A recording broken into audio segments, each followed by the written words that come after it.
plus on a de temps et plus on a de chances de faire du bon travail. Donc c'était effectivement un atout pour nous d'avoir ces 2 années devant nous. 2 années pour accompagner le reclassement de 330 salariés. En décembre 2006, l'usine Continentale d'Angers annonçait sa fermeture. Celle-ci a officiellement eu lieu aujourd'hui. Entre-temps, et dès mars 2007, un large plan de sauvegarde de l'emploi a été mis en place pour que les salariés soient reclassés. L'anticipation a été payante. Aujourd'hui, 295 personnes ont déjà retrouvé une activité. Le deuxième élément, je dirais majeur, c'est effectivement d'avoir du personnel compétent et motivé, ce qui était aussi le cas. Nous avons des salariés qui avaient un très bon niveau de qualification et qui, malgré les difficultés, se sont engagés très activement dans la démarche de reclassement. Ajoutez à cela de gros moyens financiers et de conseils pour permettre un accompagnement personnalisé de chacun des salariés et vous obtenez de très bons résultats. Sur les 330 aujourd'hui, nous avons 89%, donc faites le calcul vous-même, elle vous dira les chiffres qui sont reclassés. À titre d'indication, les statistiques dont nous disposons pour la France, c'est qu'en cas de fermeture totale de site, 65% des gens sont reclassés dans l'année qui suit la fermeture. Nous, pour l'instant, nous en sommes à 89% avant fermeture. Continental a trouvé un repreneur pour son usine, le groupe Éolane, spécialisé dans l'électronique aéronautique et médicale.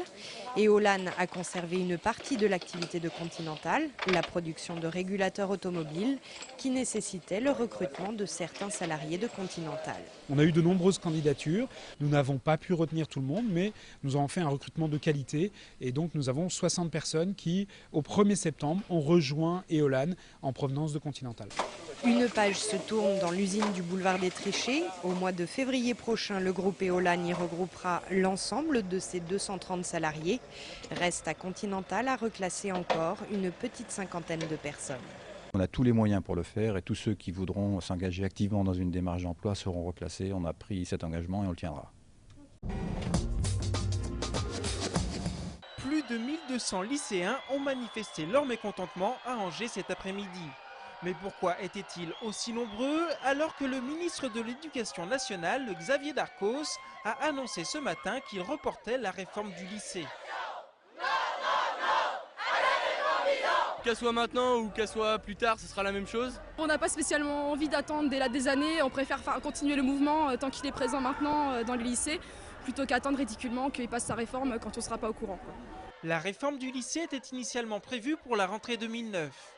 Mais malgré le recul du ministre sur la mise en application de sa réforme, les lycéens semblent déterminés à poursuivre le mouvement. Les lycées qui étaient bloqués la semaine dernière le sont restés aujourd'hui. D'autres établissements, comme le lycée Jean Renoir, ont eux débuté le blocage ce matin pour une durée d'1 semaine. La qualité de l'enseignement, il ne va pas se faire en supprimant des postes ou en supprimant la qualité à travers la réforme du CAPES notamment et des suppressions des stages pédagogiques. Donc pour nous, il faut maintenir le mouvement et continuer, continuer à mettre une pression sur le gouvernement. La vague de mécontentement lycéenne ne semble pas faiblir, d'autant plus qu'ils sont soutenus par des enseignants et personnels éducatifs.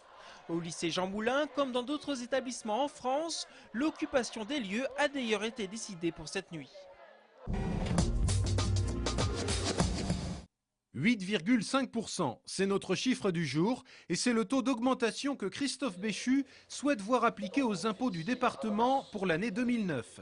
Cette annonce a été faite ce matin par le président du Conseil général de Maine-et-Loire à l'occasion de l'ouverture de la session budgétaire qui devrait durer jusqu'à demain soir. Christophe Béchu qui parle d'une décision difficile à prendre, mais notamment en avant la conjoncture pour expliquer cette hausse. Christophe Béchu sera d'ailleurs l'invité du magazine C'est-à-dire qui sera diffusé en fin de semaine sur notre antenne.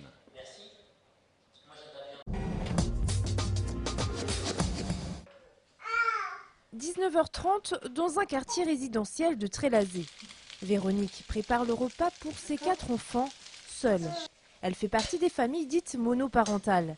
Selon le dernier rapport du Secours catholique, aujourd'hui 60% des familles aidées par l'association sont des foyers monoparentaux. Des foyers fragiles, beaucoup plus exposés à la précarité et à la pauvreté. Véronique a 45 ans. Elle travaille dans une crèche en CDD 2 mercredis par mois et quand il le faut, elle fait quelques remplacements. Avec ce contrat de travail précaire, difficile pour elle d'envisager l'avenir. Je serais tranquille, entre guillemets, si j'avais un poste en CDI.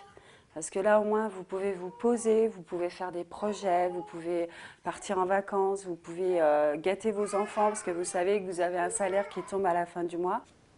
Avec un revenu moyen de 1 200 €, les fins de mois sont difficiles. Véronique doit faire attention à chaque dépense. Sans famille proche, elle est obligée d'assumer le quotidien toute seule. C'est difficile de toujours se battre, c'est difficile de toujours se demander si mes enfants vont avoir assez à manger ou pour les habiller ou non, je ne peux pas t'offrir ce pantalon parce que c'est une marque, parce que c'est trop cher. Voilà, oui, c'est difficile, moralement c'est difficile. Issus d'un premier mariage, les triplés de Véronique sont en garde alternée 1 semaine sur 2. Et à 9 ans, ils sont parfaitement conscients des difficultés rencontrées par leur mère. C'est vrai, maman elle n'a pas beaucoup d'argent et faut pas lui faire tout dépenser parce que sinon on n'a plus rien. Pour autant, pas question de tout leur faire subir. Véronique veut offrir à ses enfants un beau Noël. Pour les cadeaux, elle a dû piocher dans sa réserve, mais peu importe, elle se restreindra sur autre chose.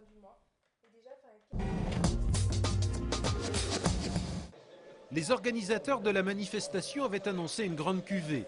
La 10e édition du festival de BD qui s'est déroulé tout ce week-end à Angers aura tenu ses promesses. Parmi les nombreux exposants, les membres de la Boîte qui fait bœuf, une association créée à la fin des années 90 dans la cité du Roi René et qui regroupe dans un atelier de la rue du Port de l'Ancre des dessinateurs de talent. C'est un boulot qui est assez monastique en règle générale. Donc on est souvent chacun de son côté à pas avoir de comparatif par rapport à son boulot ni de conseils de la part des autres. Et là du coup l'atelier nous permet justement d'avoir des conseils directs de la part des autres auteurs. Et puis éventuellement de trouver des scénaristes ou des dessinateurs bien plus facilement que si on devait les chercher dans la nature.